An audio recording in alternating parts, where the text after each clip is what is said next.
Teddy Hoops, we waited for you to have something to really. It's a tough one to follow. David got deep there. Yeah, obviously right now, and I think this one goes on different levels, but man, the Pacers finally in the playoffs. Really? I haven't been watching Pacers basketball. And here we are with them and the heated rivalry of Reggie Miller and the Knicks and Spike Lee and all this. And Spike Lee's still alive? Yeah, I guess. I didn't know Reggie Miller was still alive. Yeah, he was. Yeah, Reggie did the game the other night. But the officiating, I want to talk about officiating. Let's go. Yeah. This guy will yell at an official for no big deal, for anything. So supposed to be the best officials in the world, right? Yeah. NBA. Supposed to be. Supposed to be. Best officials in the world. But I don't watch a ton of NBA, full disclosure. I don't. But I do watch a lot of NBA playoffs. Yeah, I think that's most NBA people watch the playoffs. That's when I feel like I think they're the best athletes in the world. I really do. Teddy Hoops. Wow. Hardwood Mace. I do. I think they're the best athletes in the world. NBA basketball players? NBA basketball players. I really do.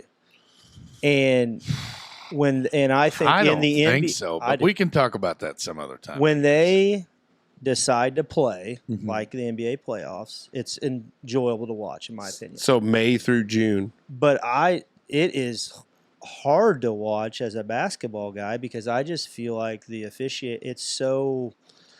They don't let them play. Didn't the Pacers so set up? I think. Well, did the Pacers issue a grievance or something about calling? I thought it was 82. I think it was 82 plays that they said was wrong that officials should have made or they did make, and it was the wrong call. So here's the ongoing question: are these games fixed? Is this a business? Is this thing fixed? With the opening up of sports betting everywhere, I could see it really being. I think there's going to be a real issue with. There's always been people willing to take a fall if the money's right. I was going to say, what about the documentary about the college players back in the day that were throwing games for shit tons of money? Remember we talked about that? Oh, yeah. Documentary. Man, in college, I would have thrown a court trial for a case of beer. So here's what I always thought. My stance was always like, it is way too hard to get that right. Yeah. The game is moving so fast. Yeah. There's so many moving variables. But man, the more and more I watch this, and I'll go on record, you watch game 3, it's going to go the Pacers' way. Because they're going to want that to go to 7. Well, but look, they're going to want it to go to 6 or 7, but they game filed 7, a Madison grievance. Square. They filed a grievance. Coach comes out and makes some statements. Yeah, it'll retract. Maybe that's all just wrestling, and that was part of it all along, just to get people watching. Because there's what do you call it? Inner dialogue. What do you mean? Inner dialogue. Drama. Like, oh, well, we're gonna file something with the NBA. Yeah. So then people like me in seats. Yeah. Like, I don't watch basketball, but I heard about this NBA grievance filing for the calls. I absolutely cannot stand watching NBA. I agree. So playoffs are like I'm going to support them in this. Like, there's some late night West Coast NBA games. They guard in the playoffs that they like. I'll maybe flip through because there's nothing else on because Hawaii baseball hasn't started yet. Yeah, and I'll watch a little bit, and I'm like, this is brutal. It's run down 1-on-1, throw up a shot. Either going to make or miss. We're going to walk. They should make slow jog up down the floor through season, win incentives. Well, that's why they did the in-season tournament. Yeah. Which this Pacers group was a part of, and they lost to the Lakers. Kind of get to the point, is this why professional sports are, in some professional sports are starting to, is it becoming such a, is it fake almost? You could say that it was just all pushed by the government to bring people in, and now that people are more tied up in drama and personal effects, that's just what the government's pushing. So we're all watching that and not the big picture. I think, you hear a lot of people talk about the NFL being scripted. Oh, like Taylor Swift comes on board, like it's all scripted. But I think I don't know. It lends itself too much. I don't want to believe it. As a sports fan or as a football, like a diehard football guy, how the hell do you script a football game? I used to think that same thing about basketball in the NBA. Yeah, but there's too many moving parts in the Rothschilds are going. That's right. Gosh, the Rothschilds. I just think that the NBA or the NFL is just there's too many moving parts for it to be scripted. It's bad snaps, busted plays, bootlegs, all You these tell me things that in the WWE when they're smacking mother truckers now with that's chairs, fake as shit. No, it's not. But yes, it is. That's real. That's But those you're guys- telling yeah, me- that's real. you're telling me that these sweaty, bloody SOBs on these ropes and running around all over frantically, all doped up on cocaine, Cocaine. don't make mistakes and it doesn't go to exactly But to what the about plan every what time? about Belichick getting signs and you look the other way and Or the deflate gate stuff. Well, yeah. But- Did you hear Tom talk about the deflate gate too? I mean, but it's like, yeah, I mean, what? so but I could have saved you $18 million and just came out and said, yeah, I did it. Yeah. You wouldn't say that at the time, but well, I think probably what's because at the end of the day, this is how you're wired. I know you are. yeah. I've known you long enough. It's a business. Yeah. Yeah. And it's about businesses are making money. You need the goats and Yeah. the big names to. It's hard for me to imagine. This was Carlisle's point last night. We're not a big market. No. They need New York want to Knicks. move They on. want New York and Boston to play each other. Correct. And then they want New York to play whoever it would be on the other side from the West Coast. It sucks for us in Indiana because we want.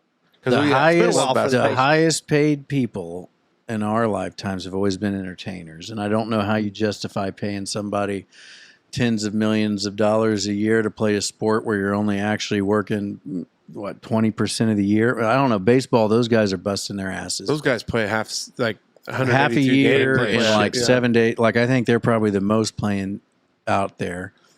But I'm not saying that I think it's scripted. But if somebody said, "Hey, we've got the data," and come to find out, professional sports are rigged, I'd go, "Well, that stacks up." It's This- sports And here's why. entertainment. And here's why I'll cap it all off. This is why I brought the topic up. It's for my buddies, my reffing buddies. This is why. Oh, This yeah. is why. Okay, they're supposed to be the best in the world, but I'm a coach. I'll still go back to my boys, the high school level.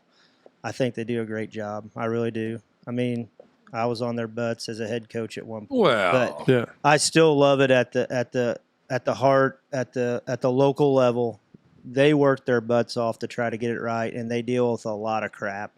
And they're not all great officials out there. No. Don't give me, but there's a lot of good ones Yeah, there are. that work really, really hard for kids Yeah. to get to enjoy. And you know how it is, Casey, with baseball right now. There's official shortage. you Good luck can't finding find them. umpires. You can't You find can't them. find them. You can't. No. And And if you, I guarantee you that reffing or umpiring or officiating a youth sports game from say let's just say from the 3rd grade to the 6th grade is probably 50,000 times harder oh gosh, than what it would be to officiate let's just say a high school baseball state championship game. Well, how in the hell do you call stuff on kids that don't even know what shoe to put on? Exactly. I mean, that's and what I'm I'm not- saying.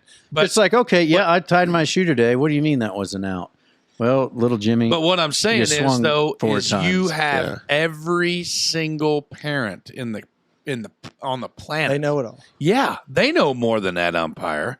It And is- you reach a certain point where the level of play just makes it easy for the umpires. You know what I Yeah, mean? oh, It's absolutely. except for those 1 or 2 tough ones. The farther you go in the tournament, the yes, easier easier. the game. yes. well, that's the what more I mean. those kids understand the rules and they don't want to lose the game because Well, they didn't follow a There rule. again, but then on the other side of that coin, the farther you make it through the tournament, the more important It is. There's those more calls pressure. become. You know what yeah. I mean? well, that's pressure. why your most yeah. seniors. But what I've been told by close friends that are officials, the coaches are way better to work with the farther in the tournament. And I don't know if that's because there's less pressure because you've made it farther.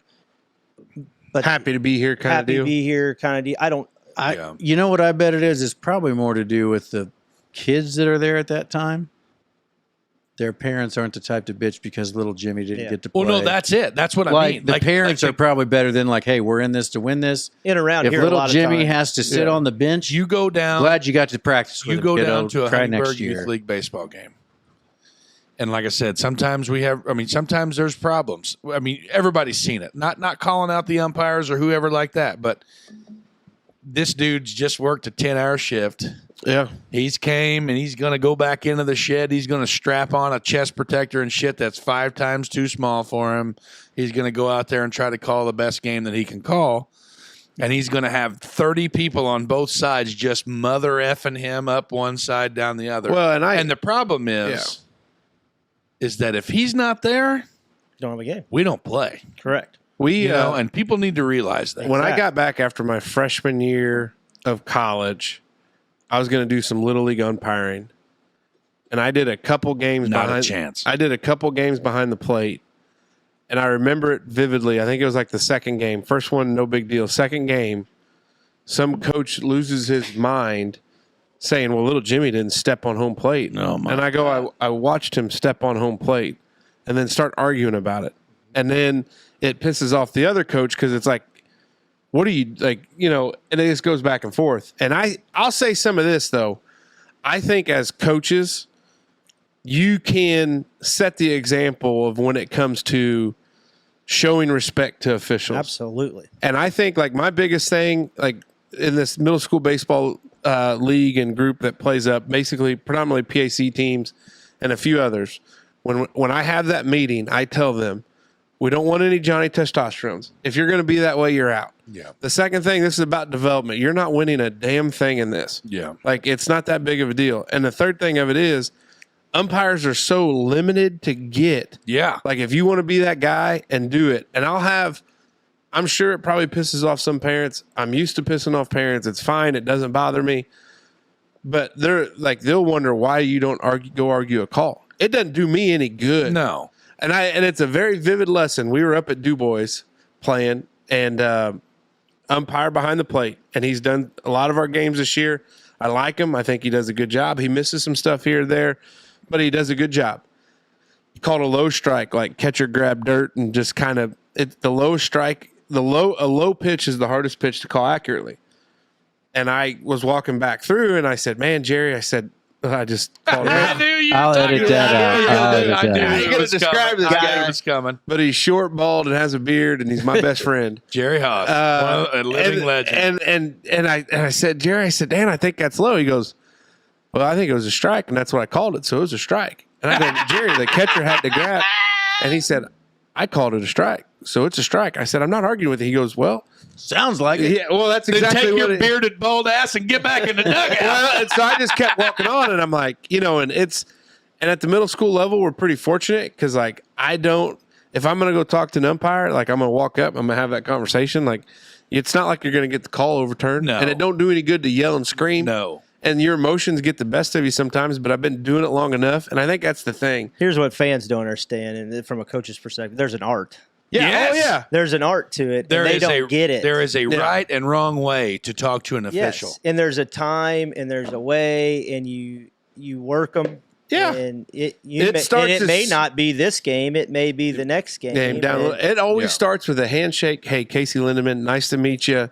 Oh, so yeah, hey, cool. We know if you know somebody in common, and then if there's a situation walking If you need through, some pointers on reffing, I'll be happy to help you out. well, but it's a small talk conversation, and then what it leads to is when there's a call there, I said, "Hey, help me understand what you see." Well, I think I messed that up. I said, "No, I'm not trying to say. I just want to know what you saw because I saw it different." And it's just a brief conversation walking through. Yeah. You know who doesn't understand that? Brandy O'Brien. I've sat with her at a couple of. I think your wife and my wife should never be allowed to sit like in a sporting event where our sons will compete together one of these days, and We like gotta send them up top. they're gonna have to go away because they're gonna fight anybody in the gym. Like they. I got. Miss- I'm like, you do know you're not helping. Us. Yes, Mrs. O'Brien Like, is. She goes to another level. I mean, we're at travel basketball Yes. this past weekend in Yes. Indy, and I'm like, this isn't helping. Yeah. Like it's like you do know you're at a travel basketball Yeah. team. There's no good officials here. Yeah. Like you just know it when you walk in and pay your $25. Your good ones don't do that stuff because No. I did fifth grade basketball down here when Janelle and I first got married, and I think we might have had Zoe, and they needed somebody, and I think it was that same group, Harry, Chach, those guys talked me into it, Doug Collins, and so I did a full year of fifth grade basketball, and it wasn't bad. And I had planned on coming back because I had people, start reaching out like, hey, we want you to do some 7th and 8th grade. Like, hey, we want you to do a JV's girl game. Like started to get those phone calls, which is what those guys all say. Like, start there, kind of know what you're doing, build up. And I did a set of the travel tournaments. I did the one at Southridge and then 2 at Forest Park. And that last one at Forest Park was so bad. It was the older kids. It was like that 6th, 7th, and 8th grade level. And I told the guy that organized the tournament, he's like, hey, we'll see you back next year. I said, lose my number. Don't call me. Travel's the worst. And the only reason I did it is I needed cash for Vegas. Yep. Because I didn't want my wife to know how much I took out of the account. But like I told her, I was like, I don't want to deal with it. Like I had more parents and just the yelling and the screaming. And like during the regular season, because I think I did an 8th grade game and a 7th grade game with Doug Collins, and it was good to do one with him. He gave some pointers, but like during the season, like it's not like that. But what you find is a lot of these travel teams are daddy coached. Oh yeah. And they just let it fly. Oh yeah. Because there's no repercussions. It's terrible. Yeah. So I couldn't do it. I mean, sometimes coaches would make the worst officials. You watch the game instead of you follow the ball. Yeah. we'll edit all that out. So remember whatever you had just said. Because we weren't listening. Yeah, because we weren't paying attention. Okay. So we'd be bad officials. Because like you said, parents or coaches are bad officials because we watch the ball. We just Absolutely. We just stay with what's going on, and like we're watching the movement, we're watching the play develop, we're watching, picking up one kid here, one kid there, trying to lock in, and it's just I'm the worst Little Raider official there is. I can't do it. I can't do it. I'm trying. Yeah. I might as well be coaching. Yeah. But he is hardwood. Did you hear him over there watching the play develop? Not just watching one guy doing a little bit of this, doing a little bit of that. Yeah. Hey, are you going to have him on staff next year? No. Speaking of fans in the stands, They slowly just kind of. officials. I'm good at that. that know nothing about the sport of basketball. Yeah. They just all slide in there. So, anything else on that, Teddy Hoops? Or we No, good? I think it was good. That was good. All right. Hey,